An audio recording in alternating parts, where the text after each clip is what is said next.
ದಂಭಾಚಾರ ಮಾಡುವವರಿಗೆ ಮತ ಹಾಕಬೇಡಿ. ರಾಜು ಪಡಗಾನೂರ್. ಈ ಭಾಗದ ಲೋಕಸಭಾ ಸದಸ್ಯರು ಯಾವುದೇ ಅಭಿವೃದ್ಧಿ ಕಾಮಗಾರಿಗಳನ್ನು ಮಾಡಿರುವುದಿಲ್ಲ. ಸಮಾಜಕ್ಕೆ ಯಾವುದೇ ಕೊಡುಗೆಯನ್ನ ನೀಡಿರುವುದಿಲ್ಲ. ಇವರ ಕೊಡುಗೆ ಶೂನ್ಯವಿದ್ದು, ಶೈಕ್ಷಣಿಕವಾಗಿ ಯಾವುದೇ ಶಿಕ್ಷಣ ಸಂಸ್ಥೆಯಾಗಲಿ ಶಾಲಾ ಕಾಲೇಜು ಆಗಲಿ ಮಾಡಿರುವುದಿಲ್ಲ. ಅದರಂತೆ ಆರ್ಟಿಕಲ್ 371(j) ಇದಕ್ಕೆ ಇವರ ಯಾವುದಕ್ಕೂ ಇವರ ಸ್ಪಂದನೆ ಇರುವುದಿಲ್ಲ ಎಂದು ಕರ್ನಾಟಕ ರಾಜ್ಯ ಗಡಿನಾಡು ಮಾದಿಗರ ಹಿತರಕ್ಷಣಾ ವೇದಿಕೆ ರಾಜ್ಯಾಧ್ಯಕ್ಷರಾದ ರಾಜು ಎಸ್ ಪಡಗಾನೂರ್ ಮಾಧ್ಯಮಗೋಷ್ಠಿ ಉದ್ದೇಶಿಸಿ ಮಾತನಾಡಿದರು. ಅಭ್ಯರ್ಥಿಯಾಗಿರ್ತಕ್ಕಂಥ ಸನ್ಮಾನ್ಯ ಶ್ರೀ ರಮೇಶ್ ಜಿಗಜಿಣಗಿ ಜಿಲ್ಲೆಗಾಗಲಿ ಸಮಾಜಕ್ಕಾಗಲಿ ಯಾವುದೇ ಹೇಳಿಕೊಳ್ಳುವಂತ ಕೆಲಸ ಮಾಡಿಲ್ಲ.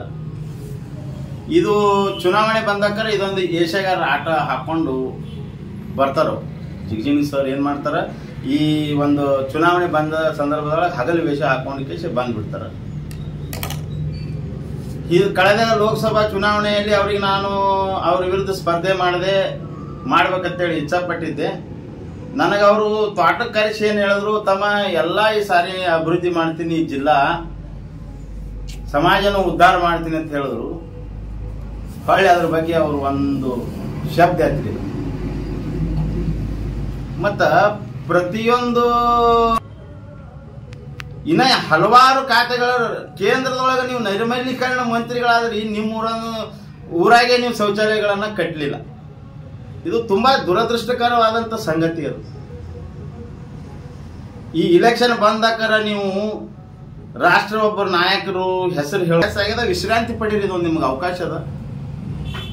ಅದಕ್ಕೆ ಇಷ್ಟು ಹೇಳಕ್ ನಾವು ಬಯಸ್ತೀವಿ. ಈ ಸಂದರ್ಭದಲ್ಲಿ ವಿನೋದ್ ರೇವಣ್ಣವರ್, ಭೀಮಾಶಂಕರ್ ವಾಲಿಕಾರ್, ನಾಗಪ್ಪ ತಾಂಬಾ ಸೇರಿದಂತೆ ಅನೇಕರು ಉಪಸ್ಥಿತರಿದ್ದರು. ರಾಮಚಂದ್ರ ಕಾಂಬಳೆ, ಸತ್ಯಂ ನ್ಯೂಸ್, ವಿಜಯಪುರ್. ವೀಕ್ಷಕರೇ, ನಮ್ಮ ಸತ್ಯಂ ವಾಹಿನಿಯ ಪ್ರತಿದಿನದ ಅಪ್ಡೇಟ್ ಮಾಹಿತಿಯನ್ನ ತಿಳಿದುಕೊಳ್ಳಲು ಸತ್ಯಂ ಟಿವಿ ಕನ್ನಡ ಯೂಟ್ಯೂಬ್ಗೆ ಸಬ್ಸ್ಕ್ರೈಬ್ ಆಗಿ ಹಾಗೂ ಬೆಲ್ ಐಕಾನ್ ಅನ್ನು ಕ್ಲಿಕ್ ಮಾಡಿ.